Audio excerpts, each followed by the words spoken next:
Welcome to The Art of Wet AMD, Drug Choice and the Latest Data, a mini-series from New Retina Radio. Dr. Arshad Khanani leads a roundtable discussion about modern approaches to wet AMD therapy with Drs. Christopher Fuller, Nicholas London, and Christina Weng. This is an editorially independent podcast supported by Novartis. Now, let's join the discussion.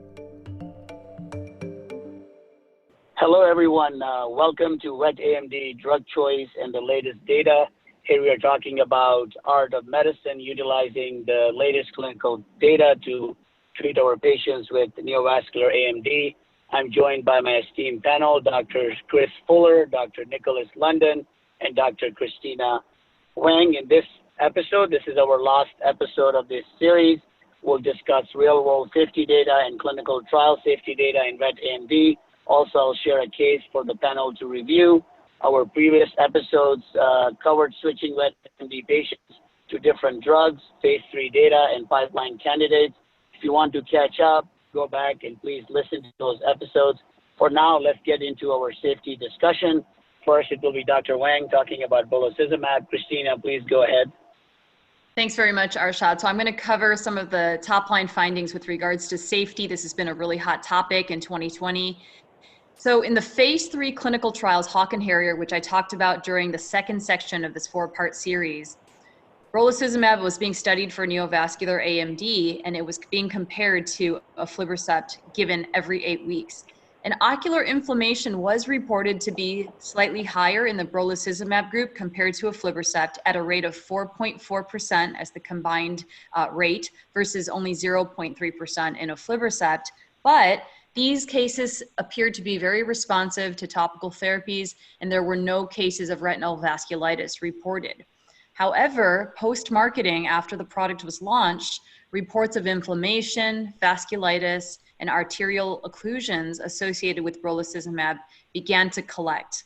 And due to these reports of intraocular inflammation, or IOI, including occlusive retinal vasculitis, which had some detrimental visual impacts, Novartis commissioned an independent safety review committee, or SRC, to review the events and phase 3 data from the Hawk and Harrier trials.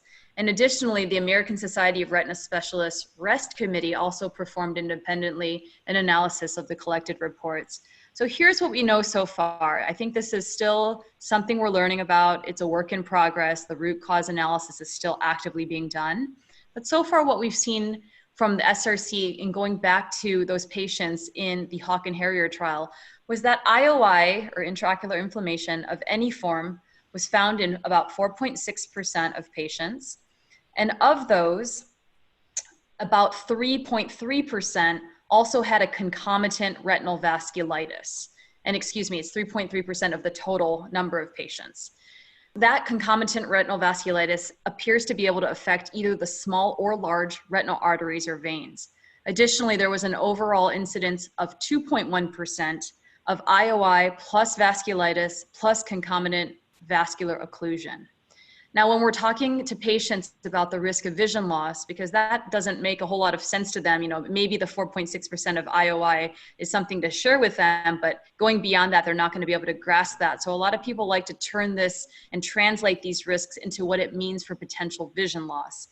And the numbers that we have so far really are that the absolute risk of developing IOI and then having a moderate level of vision loss defined as 15 or more letters is around 0.7%.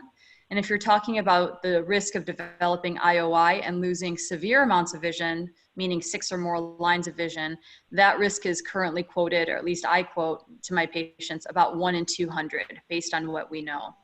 I think the part that's hard about inflammation with brolucizumab is that we don't quite understand what makes people predisposed to them and and what the optimal way of treating this is yet. So in the study by the SRC, they found that inflammation events were more common in females, but overall, again, most females did not have an event. And also in patients with prior inflammation. So that's something to consider. If you have a patient with prior uveitis, that might not be an ideal patient for brolucizumab based on what we know. In terms of timing, 3/4 of the IOI events presented within the first 6 months of use. However, that means 25% actually occurred later, and some of them much later, out to almost 2 years after the initiation of treatment. So additionally, the timing didn't seem to correlate to severity of effect in terms of vision loss or level of IOI. So again, we're in this position where we just don't know how to predict this yet. The root cause analysis, as I mentioned, is ongoing, but for now, Novartis is recommending withholding additional brolucizumab if intraocular inflammation has occurred after its use.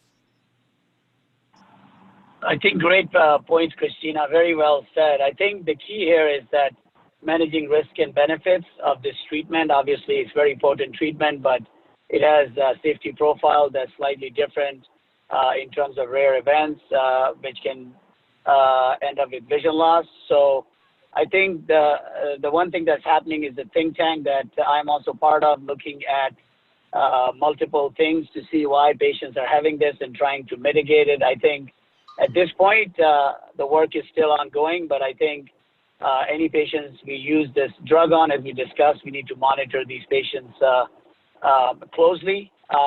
Dr. Fuller, how are you monitoring your patients with brolucizumab?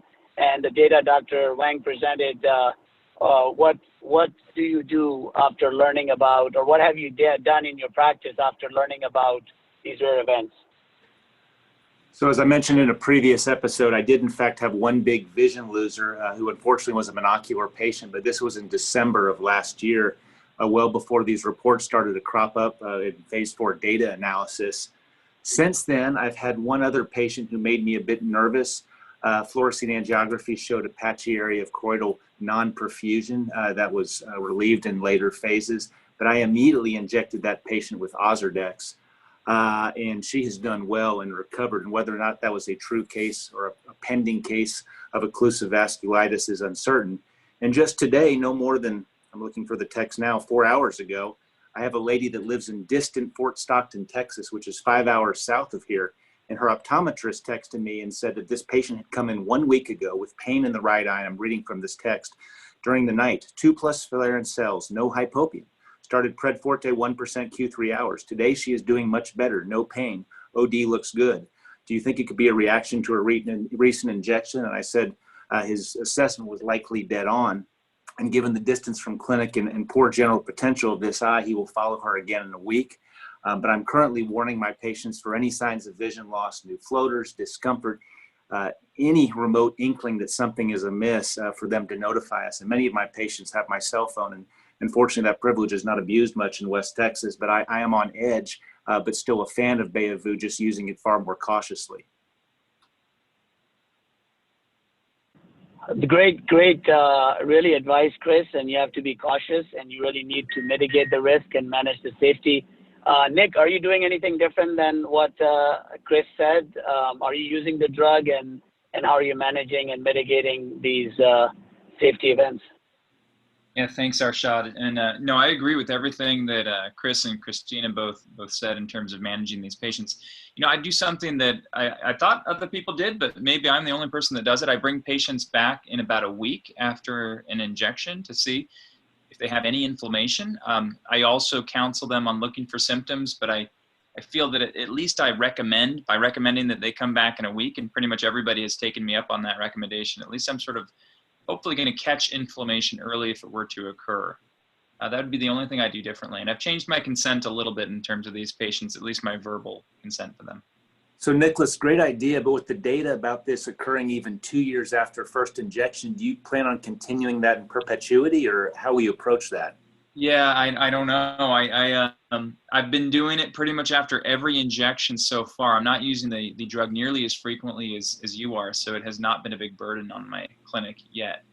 But so far I've had pretty much every patient. I don't know what's going to happen. I'm hoping that I continue to do this and the data monitoring committee or somebody comes up, the safety monitoring committee comes up with some sort of root cause analysis that's insightful. But for now, I'm going to stick with that. At least I feel like I'm covering my bases in terms of hopefully catching these patients early. Yeah, I mean, I think we just don't know when, timing-wise, it would be the ideal time to predictably be able to capture these patients. But I think that, you know, definitely the more you look at them, obviously, the more likely you are to catch it if an event does occur. I'd like to ask you guys, I mean, I don't bring them back a week after injections, but I do take a detailed look, as I mentioned in my case earlier, at every visit that they're returning for presumed another injection. So when you guys examine patients for inflammation, are you doing just a slit lamp or slit lamp and dilated exam or any other ancillary tests? Do you guys mind sharing? Yeah, I'll do a dilated exam, slit lamp exam, looking very closely for cell, and I'll usually on these patients get an Optos, a wide field color photo, just to really analyze closely and have it documented. Great, thanks. Yeah, I don't bring them back in a week. Do you? But I dilate them every time. Is that what you're doing, Chris? Yes, I do, and I actually like Nick's idea about the Optos, but my partner has monopolized our unit, so I'd be hopelessly behind in clinic if I imaged everyone. Got it. I think great discussion, guys. Let's move on to our next topic here. Nick London, can you give us an update on safety of abicipar? Obviously, they received the CRL from FDA, and the program is on hold, but can you give us the safety data? Yeah, thanks, Arshad. So this can be relatively quick since Chris did a great job of reviewing the data already. And we probably, for the most part, know this. And the fact that the drug, at least for the time being, is on hold and not something that we're going to see in our hands, unlike Beovu, which is very much in our hands and real, and we have to sort of think about. So we can get through this probably a little bit more quickly. But as we know, abicipar was, or abicipar, I should say, is a drug developed by Allergan, now owned by AbbVie, and it had the promise of being a Q12-week or longer medication for wet AMD patients. And it was studied in the Cedar and Sequoia studies, followed up by the Maple study. In Cedar and Sequoia, they saw a rate of intraocular inflammation around 15.5%. In the Q8 and Q12 week arms, compared to just 0.3% in the monthly ranibizumab arm. So quite a striking difference. Most of this inflammation was seen very early within the first 4 injections of the medication, in probably about 80%, at least the first 3 injections, in 70% of patients. In the majority of patients, the inflammation was mild or moderate of severity. Over 2/3 of patients, with only about 3.4% of patients having a severe, but that does leave about 1/3 of patients that required either oral or injected corticosteroids to help resolve the inflammation. The intraocular inflammation in Cedar and Sequoia resolved without any sequela in about 75% of patients, and with sequela in about 11% of patients. And was ongoing at the end of the study in nearly 11% of patients. As a result of the inflammation in Cedar and Sequoia, there was a follow-up study, Maple, which Chris took us through nicely. And they changed the manufacturing process, and I wish I could share some details on what they changed, but it's proprietary information and highly confidential. They were able to get the rate of intraocular inflammation down to 8.9% study, with only 1.6% of these cases noted as severe intraocular inflammation. As we know, the FDA issued the complete response letter saying that the drug would not be approved as is. So this complete response letter came out sort of in the middle of the intraocular inflammation noted with Beovu. And I'm sure that had some impact on the FDA's decision. They saw a drug which looked good in trials that was approved, and then had real-world data that showed higher rates of inflammation and a bit of a scare in the community. With some safety data added to that label, but the drug is still available. And so I'm sure that impacted their decision a little bit. Essentially, as it is now, the drug has been suspended, and further studies in other countries as well. Well summarized and stated, Nicholas. Your last point, I think, was spot on. I mean, timing is everything. And one can't help but feel for Allergan. I mean, had this drug kind of debuted 2 or 3 years ago, you have to think it might be green-lighted by the FDA, and I can't divine their psyche. But in the wake of the Beovu dust-up, I think the bar just got that much higher for any sort of candidate products, especially for a disease for which there are already approved safe therapies. So, yeah, interesting and I guess unfortunate times for Allergan. Yeah, I completely agree with what you said, Nick. I mean, there's no doubt in my mind that the timing of all of this affected that CRL response from the FDA.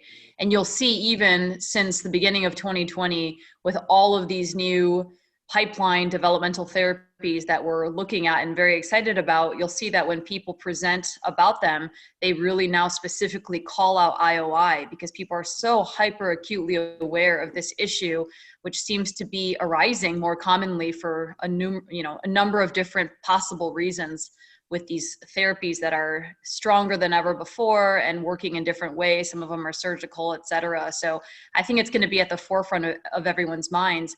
But what I take away from all of this is just looking back to what we have. I mean, we have three very, putting brolucizumab aside, we have 3 anti-VEGF agents that have set a very high bar, not just in terms of efficacy, but in terms of safety.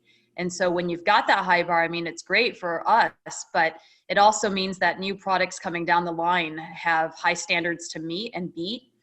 And we're not, at the end of the day, I think a lot of us are not willing to trade off that safety, especially at the rates that were unfortunately being seen, even still with the MAPLE study with the revised manufacturing process. Right. I mean, even 9% seems like a very high rate of intraocular inflammation. And yep. Though it was well controlled in the majority of patients, it was a fairly small study. And so it makes you sort of wonder what would have been in a larger study. What would be a rate of inflammation that's acceptable? Is there a cutoff? Yeah, that's the question that I wonder. I mean, and that's why I always like to take it back to the risk-benefit assessment, because that number is not going to be the same for all patients, and it's not going to be the same for all providers. And that's because everyone has different levels of risk tolerance, and because there's different benefits to be gained. So if you have a patient who's responding great to bevacizumab quarterly, which I have patients like that, I don't think taking even a 3% risk of inflammation is going to be good for that patient when we have agents that are much lower than that. However, if you've got a patient who has been refractory to all other therapies that are available and continues to lose vision and really has tried everything out there, are they willing to take is that level of risk 4% or even 9%? Would it be worthwhile for that patient? Perhaps. So I think that's what makes this discussion so difficult, is there is no absolute number. Let's move on to something new, surgical. So first, Dr. Chris Fuller will talk about safety of the PDS implant in the ladder and archway studies, and then I'll follow up with RGX-314 subretinal gene therapy, as well as ADBM-022 intravitreal injection. So Chris, go ahead and tell us about your key takeaways on safety from the PDS trials. Sure, thanks, Arshad. Well, I've not personally participated in any of the port delivery studies. A number of my colleagues at Texas Retina have, and I spoke to a few of them this weekend, including Patrick Williams, who knows you, Arshad, and says hello, in the hopes of picking their outsized brains and perhaps do some tea leaf reading about whether PDS stands a good chance for FDA approval. As I understand it, the PDS demands good dissection technique, meticulous laser ablation of the exposed choroid, an excellent two-layer closure, and no less illuminated than the crazily haired Ike Ahmed has been summoned to study meetings to school retinal surgeons on the finer points of surface suturing. And there's really kind of 2 main complications that have emerged from the latter study. Number 1 is vitreous hemorrhage, which occurred in nearly half of patients. And now with careful dissection and blanching of the barely exposed choroid prior to device insertion, that's largely been eliminated. A bigger concern, of course, and in the context of our previous discussions today, is the rate of endophthalmitis. And in the 248 patients treated, 4 cases of endophthalmitis were noted, 1 with irreversible vision loss. And apparently I have this on somewhat good authority. That patient clambered into the putrid bowels of a septic tank, and the other 3 patients recovered baseline vision. And so I guess it remains to be seen whether that number's too high. But that apparently is the big concern, at least in the months ahead, as the FDA scrutinizes this exciting device. Great summary, Chris. I think the key with the port delivery system is surgical technique and training. I think this is a new procedure, but not a hard procedure. So I think appropriate training, taking care of conjunctiva that retinal physicians are usually not used to. I think those will be the key learnings from the trial. And obviously the vitreous hemorrhage rate got lowered because of the laser, but I think closing the cons right, making the right size wound so that the implant stays secure, Too short can lead to bleeding. Too long can, lead to dislocation in the vitreous cavity. Also, where the incision is the radial paratomy, you don't want it too close to the implant because you don't want exposure. So Nick and Christina, I'd like to hear your thoughts on the safety data for port delivery system. Nick, why don't you start first?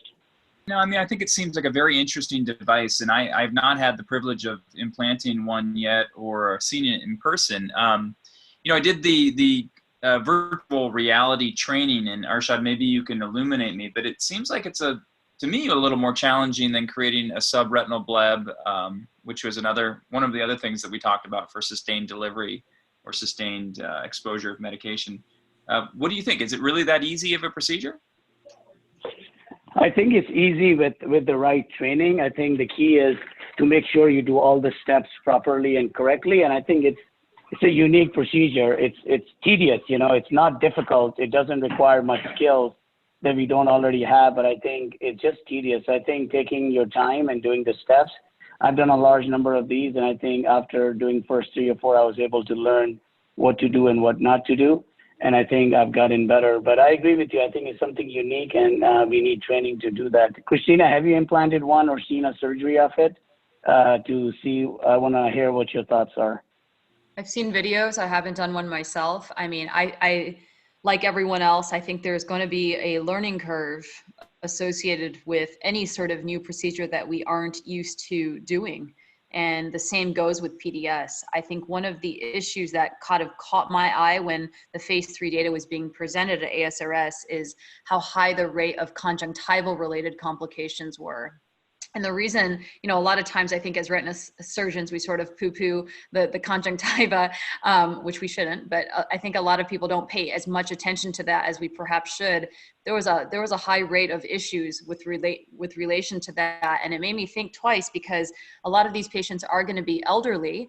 And as we know, people who are elderly oftentimes have very friable conjunctiva. So it does make me think, think about patient selection and making sure that that's going to be something that is not going to cause further problems down the road. Hey, Christina, those were relatively high, right? I mean, there was conjunctival blebs in nearly 7% and erosion and retraction in about 2% of patients. So it was almost 10% when you added up all the categories, which is pretty surprising. And then the other thing, of course, that is worth mentioning is just the fact that this is a surgical procedure, and this is going to be a new concept. I mean, we are shifting towards that direction with subretinal gene therapies and PDS, et cetera, but we haven't had that out yet. So to see how it's going to be integrated with some of the excellent medical therapy options that we have is going to be interesting to see as well.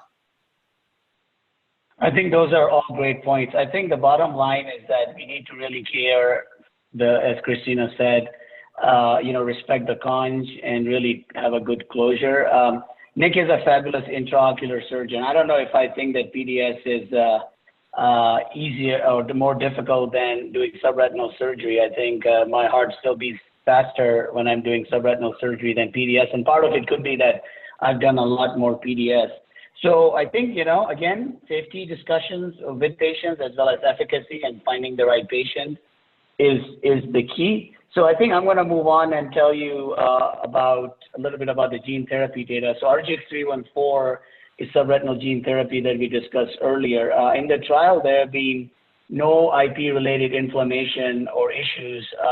I think whatever they've seen is routine post-surgical. The only thing they have seen recently is RPE or pigmentary changes in a large number of patients, especially in the higher dose. And, we don't know what that means. I think it's still learning whether this means anything or this is just a reaction to gene therapy. And then ADVM-022 intravitreal gene therapy, which is in clinic, we have seen early inflammation after the PO steroids were stopped. So that's why in the first 2 cohorts, you had 13 days of PO steroid that was switched to 6 weeks of topical steroids to make sure we can mitigate it. But even after that, there is some patients who need long-term drops. And I think the good news is that the inflammation gets controlled with topical drops, but obviously there are some patients, especially in cohort 1 still, I think there are 1 or 2 patients who are still on the drop. So I think the bottom line is, as I said earlier, there's no free lunch, and each strategy has their risk and benefit profile that we need to evaluate. So Christina, question for you. Do you see RPE or pigmentary changes in the patients you have done Luxturna and subretinal surgery? Yes, Arshad, that's been noticed more and more as we've done more of those cases. And I was just going to share that with you. And just like you said, we don't understand the visual implications of those RPE changes yet, or why they necessarily occur. They don't seem to definitively be traumatic. That's what was originally thought, was maybe the jet stream of injecting the veretogene underneath the retina was causing that. But a lot of these have actually appeared postoperatively down the line, not necessarily right away. So I think those are things that we're all still learning about. What's nice about the RGX-314 product is that you don't necessarily need to involve the foveal center, right? Veretogene, we do usually try to lift up the fovea. And so having pigmentary changes in those areas, of course, makes us a little bit more nervous. But these are the questions that have yet to be answered. And even simple things, I mean, most of us concentrate about talking how to get safely into that potential space, into the subretinal space to create that bleb. But honestly, there's so much more to it. Like, how quickly should you inject? What should that PSI be? Should you have a manual or automated, foot pedal controlled injection? These are all things that we have yet to discover, and we're going to continue learning about as we use more and more products in that subretinal space.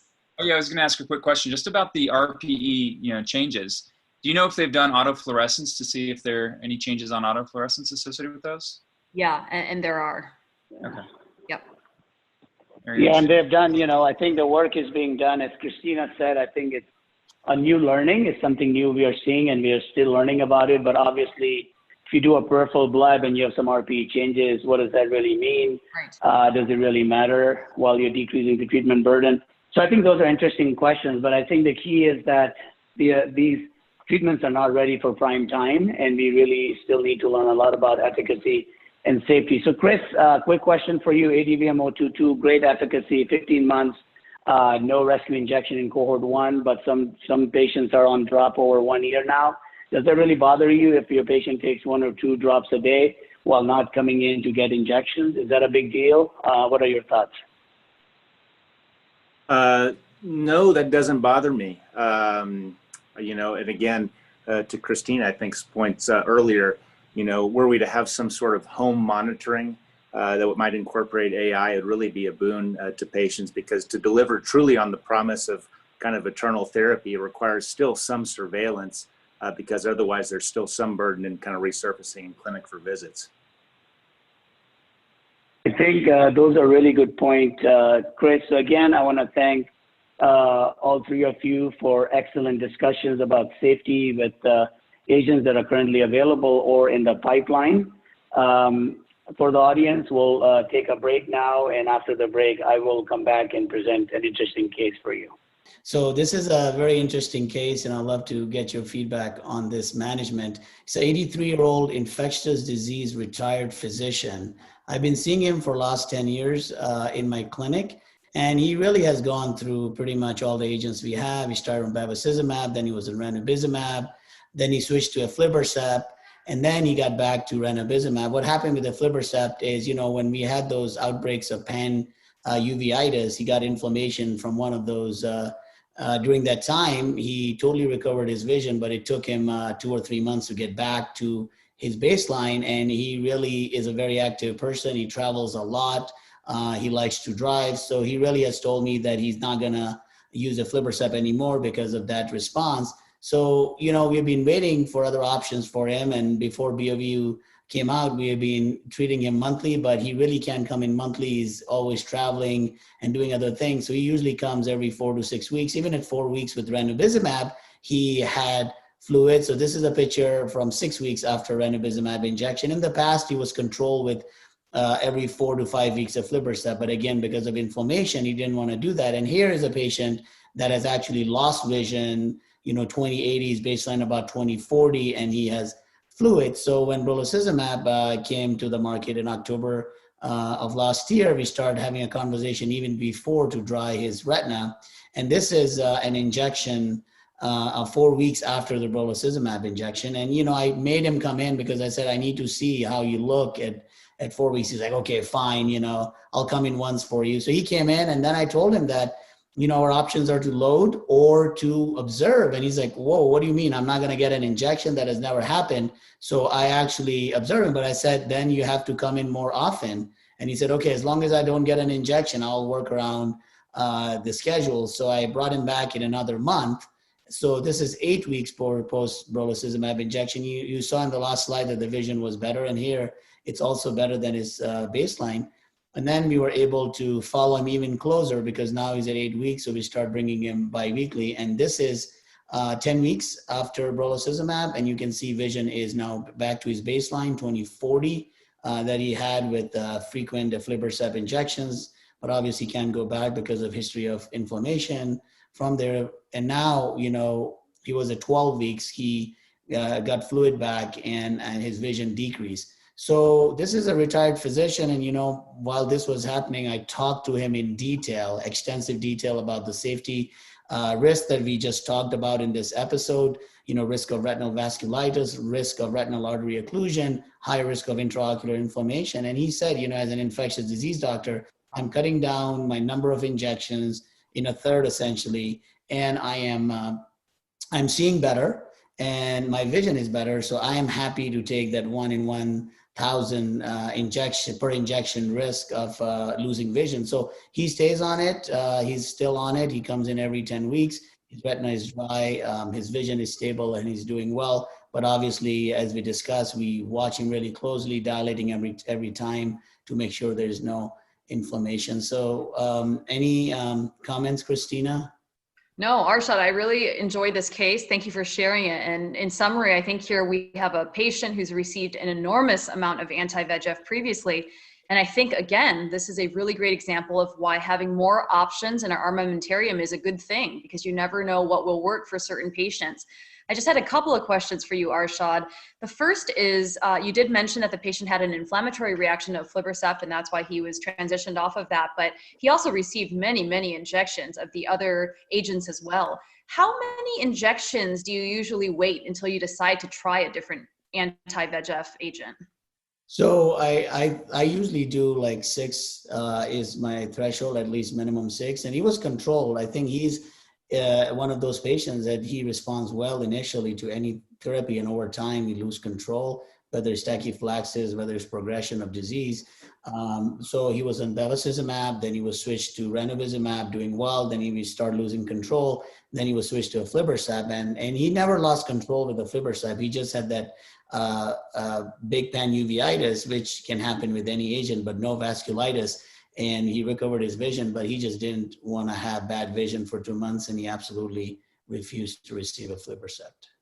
The other point I really appreciated that you made, Arshad, was the social burden of these visits and how it does impact patients even when they're not getting an injection. I mean, I have the same experience where patients will come and they almost want the injection since they're already here. Sometimes they actually use those exact words to describe it, because it is such an ordeal coming into the office for a lot of our patients who are elderly, and especially right now during the COVID period of time.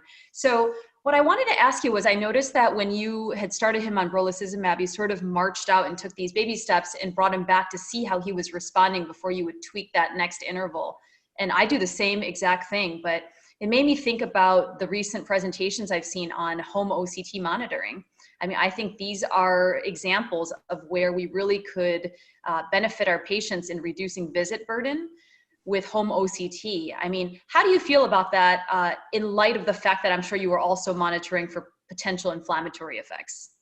Well, I think home OCT will be a good add once it's available to anytime we are trying to stretch the limits in terms of durability. So I think whether it's brolucizumab, whether it's port delivery system, anything gene therapy, I think we're going to be able to monitor these patients where they won't have to come in if the algorithm from home OCT turns out to be pretty accurate. So I think really great point there, Christina, about integrating home OCT. I've never used it. Nick, Chris, or Christina, any of you have used home OCT yet? I've done it myself. But... Yeah, I've done a demo at a conference. That's about it. Yeah.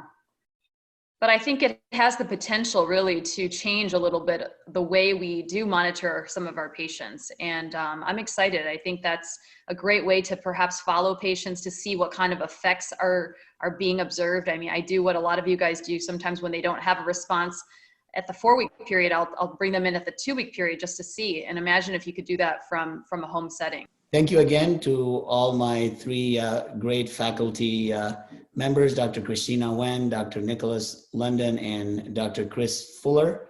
I want to remind the audience again to check out the images from all the cases and my case on itube.net. And also you can listen to the older episodes in this podcast series by clicking on the links above. Thank you again to my esteemed faculty members, Dr. Christina Weng, Dr. Nicholas London, and Dr. Chris Fuller. I want to remind the audience to check out images from my case on itube.net. It will also have the other cases we have covered in this series. You can also listen to the older episodes in the podcast feed. So this brings to an end of this series of Wet AMD, the art of drug choice, and the latest data. Thank you again for listening. Have a great day.